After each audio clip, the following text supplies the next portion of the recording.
Well, a revision class. Here is the mandible,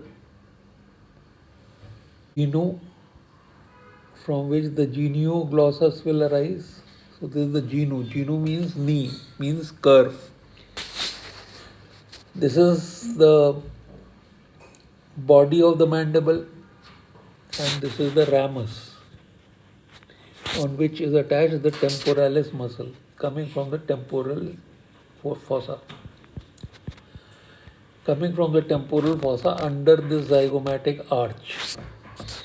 The anterior portion of the zygomatic arch is formed by the zygomatic bone, the posterior portion by the squamous process of the temporal bone. So this is the ramus.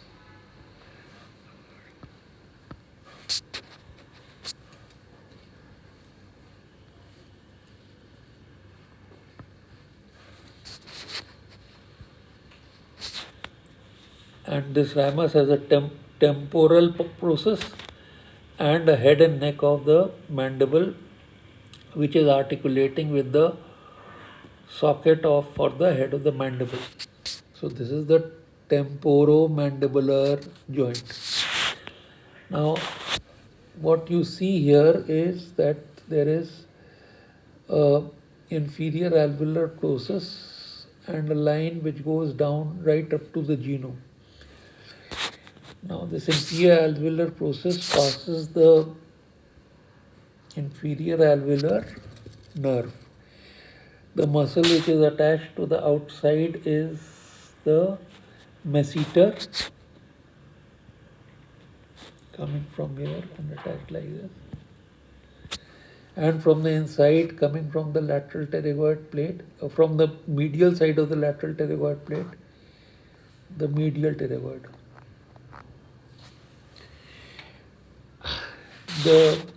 From the lateral side of the lateral pterygoid attached to the neck of the mandible is the lateral pterygoid. So temporalis closes, medial and masseter and medial pterygoid move it from side to side, and lateral pterygoid opens the jaw. So this is about the mandible. Now we'll do away with the mandible and go for the lower diagram, where we have removed the mandible and now we see what we want to see. So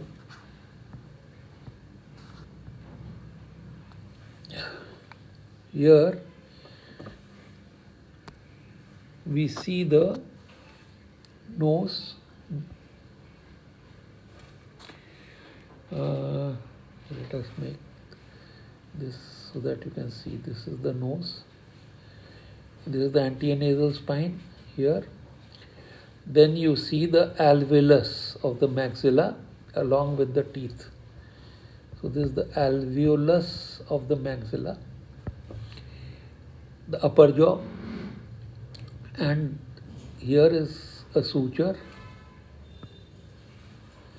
Here is a suture between the maxilla of the right and the left side, and here is a foramen which is called as the nasopalatine foramen from nose into the mouth. Then this is the cruciate fissure, and you see this palatine bone with the posterior nasal spine projecting from it, and this is the horizontal portion of the palatine bone. The vertical portion is here, and this vertical portion is forming the medial wall of the pterygopalatine fossa or pterygomaxillary fossa. You see, these are the pterygoid processes: the lateral plate, the medial plate, ending in the pterygoid hamulus. So between the pterygoid and the maxilla, there is a pterygopalatine fossa, and the vertical portion of the L-shaped palatine bone would form the medial wall of it. Okay. Then here would be the lesser and the greater palatine foramen. Then after this we would make the pterygoid plate. This is the pterygoid plate, medial. This is the pterygoid hamulus, and this is the lateral pterygoid plate. You see a septum, posterior septum here, which is dividing the nose, but the nasopharynx is common on both sides. And this whole body that you see is the body of the sphenoid, inferior portion of the body of the sphenoid. This is a spheno-occipital suture. So this is the basilar occiput. And in the basilar occiput you have the pharyngeal tubercle from which descends the pharyngeal raphe. So from the pterygoid to the mandible is a pterygomandibular. So if we make this portion of the mandible like this, and the mandible would be going like this, then there is the pterygomandibular raphe, and the superior constrictor muscle is arising from the pterygomandibular raphe and the medial pterygoid plate, and the whole muscle is coming and getting inserted onto the pharyngeal raphe. So there's a constrictor on this side, there's a constrictor on this side, and the superior, middle and inferior constrictor enclose a space which is the pharynx. In front of the nose it is called as the nasopharynx, in front of the mouth it is called as the oropharynx, and in front of the larynx it is called as the laryngopharynx, and finally it divides into trachea and esophagus. You place teeth on it. We've said the nasopalatine form foramen. We place the cruciate fissure and distinguish between the maxilla, which are these, and the horizontal plate of the palatine bone. We place the nasopalatine foramen, nasal spine, posterior nasal spine here. We have placed the medial hamulus of the medial pterygoid plate, and this is the lateral pterygoid plate. So the medial pterygoid plate has formed the nasal septum and the posterior part of the nares. From here we have talked about the petrosphenoid fissure. This is temporal bone, and this is the greater wing of the sphenoid.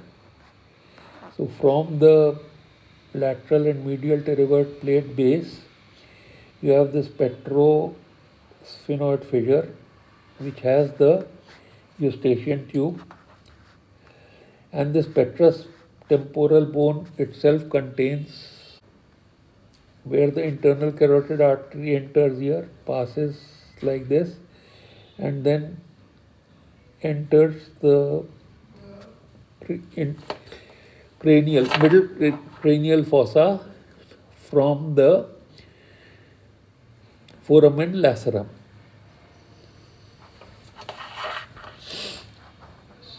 Then you have the acoustic meatus. This is the acoustic meatus, like this. Posterior to the acoustic meatus, you have the mastoid process.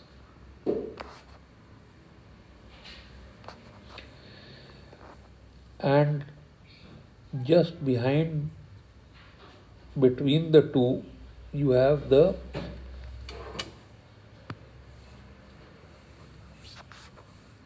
foramen for the jugular foramen, here, which has got three components, anterior and posterior, from which two venous sinuses emerge, the inferior petrosal sinus from anterior, the sigmoid sinus from posterior, and they combine to form the jugular vein. And from the middle compartment arises the 9th, 10th and 11th nerve. So we'll complete it on our diagram. External acoustic meatus, mastoid process,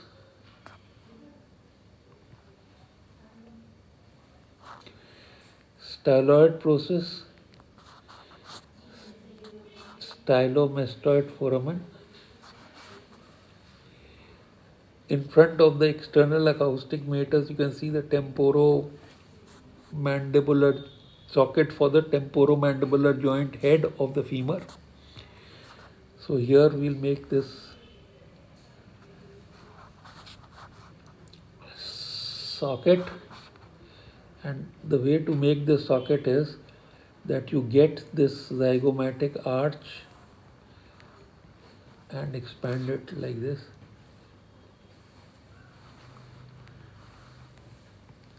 So this is the squamous temporal bone up to here. The posterior part, the squamous, the process of the temporal bone, and this is the zygomatic. Then in this arch you would see a fossa,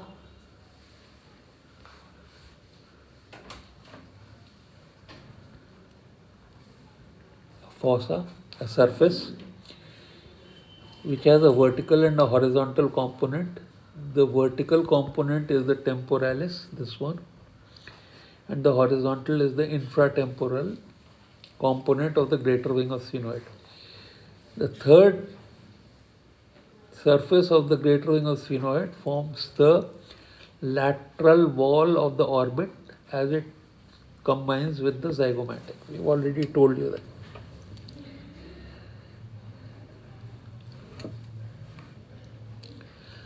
So you've placed the internal carotid artery, you have placed the jugular vein, and you have placed the 9th, 10th and 11th nerve.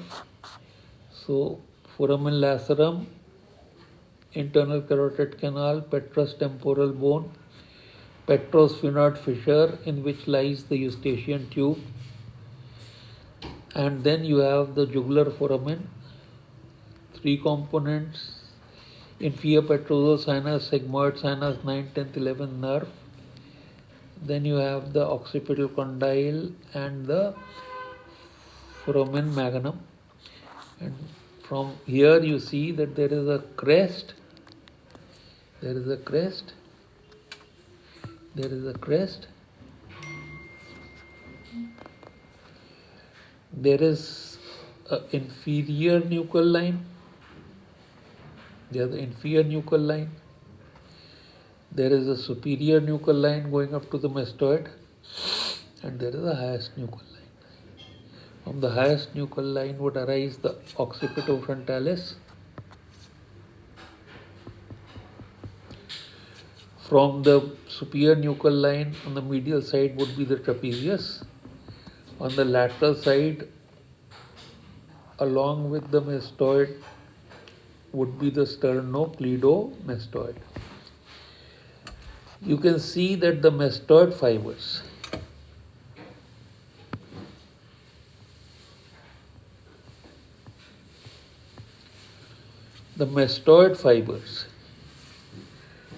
would be passing anterior to the axis of flexion extension. Now see, these occipital condyles that are here, these occipital condyles that are here, this one and this one, they are the balls, and the center of the ball will pass like this, And it is this axis on which there will be flexion and extension. The skull will flex and extend on the superior articular facets of the atlas. So the sternomastoid fibers that are inserted on the mastoid would actually flex and the occipital fibers would extend the head. So if you want to say yes, the extension is by the posterior fibers, occipital fibers of the sternocleidomastoid, and the flexion is by the mastoid fibers, or the anterior fibers of the sternocleidomastoid. This axis is very important because it is here that you would like to apply skeletal traction. Because if you apply skeletal traction here, that traction would neither flex nor extend the neck. This is the importance of this axis. Then this is the spheno-occipital fissure. This is the spheno-occipital fissure. Here is the basal part of the occipital bone. Here is the pharyngeal tubercle where the pharyngeal raphe is inserted. Then here you have the anterior atlanto-occipital membrane. Here you have the posterior atlanto-occipital membrane.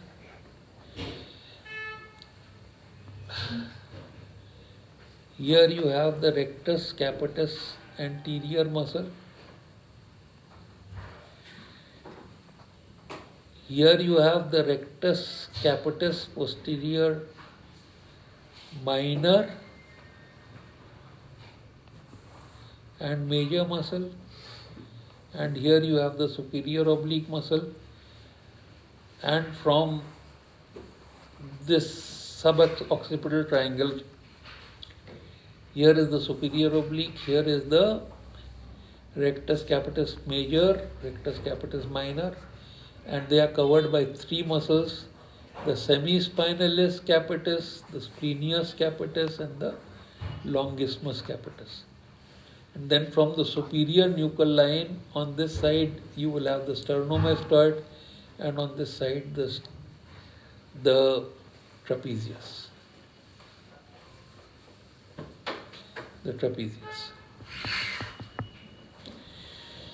So these are the extensors of the neck because they are passing posterior to the axis, atlanto-occipital axis, joint axis. So after this, we have already done three nerves.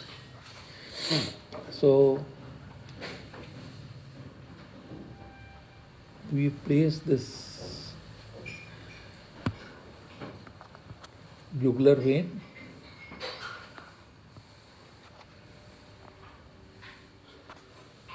We placed the internal carotid artery, and we placed the three nerves emerging at the formation of the jugular vein, and they are the 9th, 10th and 11th. We have talked about the 9th. There is a muscle which is called as the stylopharyngeus muscle. Here is the muscle going to the stylopharyngeus, and the 9th nerve winds round the stylopharyngeus muscle, supplies it, enters the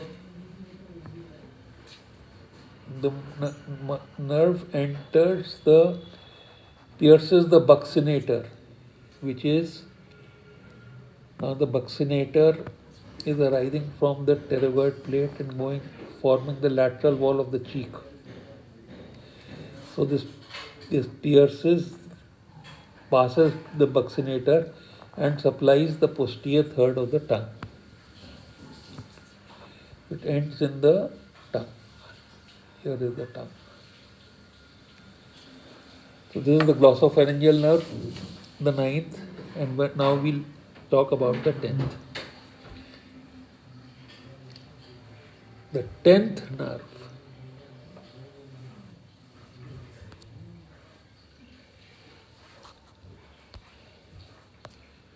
the 10th nerve is basically lying between the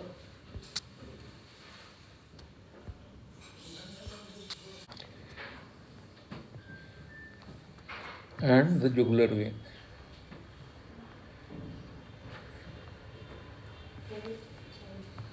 And so this is the 10th or the vagus nerve, descending from the middle part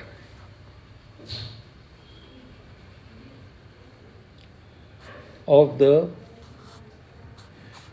jugular foramen. On one side, posterior side, was coming the sigmoid sinus.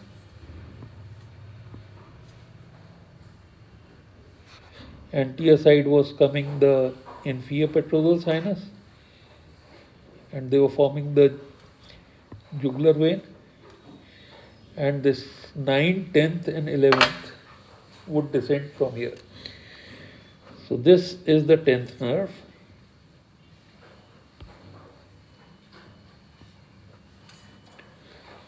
And let's see what it does. This 10th nerve draws two types of fibers. From the dorsal motor nucleus of vagus, it's drawing parasympathetic fibers, which will supply the entire gut and the bladder and the heart. And this is the basic purpose of the vagus nerve, parasympathetic supply. But it also draws fibers from the nucleus ambiguous. Now this nucleus ambiguous has motor fibers, and the accessory nerve draws fibers from the spine, spinal cord. This is the spinal portion of the accessory, the 11th. And it also draws fibers from the nucleus ambiguous. Now these fibers from the nucleus ambiguous form the cranial part of the accessory nerve, cranial accessory. And this is spinal accessory. Now the cranial accessory lends its fibers to the vagus nerve, sends these fibers through the superior laryngeal into the thyroid, cricoid, and cricopharyngeus muscle. Cricopharyngeus muscle. So, superior laryngeal supplies the cricopharyngeus muscle, which is the extrinsic muscle of the larynx. The vagus continues down, and then these fibers which are traveling with it, remaining fibers, form the recurrent laryngeal nerve, which wind round the major veins and arteries going to the right and the left limb. And this recurrent laryngeal nerve, we'll make it like this, comes to lie between esophagus behind and trachea in front. And this is accompanied by the inferior thyroid artery. So this recurrent laryngeal nerve would go to supply the intrinsic muscles of larynx. Recurrent laryngeal to intrinsic muscles of larynx. And since it is accompanied by the inferior thyroid artery, which has to be ligated when you are removing the thyroid gland, which has to be ligated when you are removing this thyroid gland in thyroidectomy. Therefore, you must remember to ligate the artery as much away from the thyroid as possible.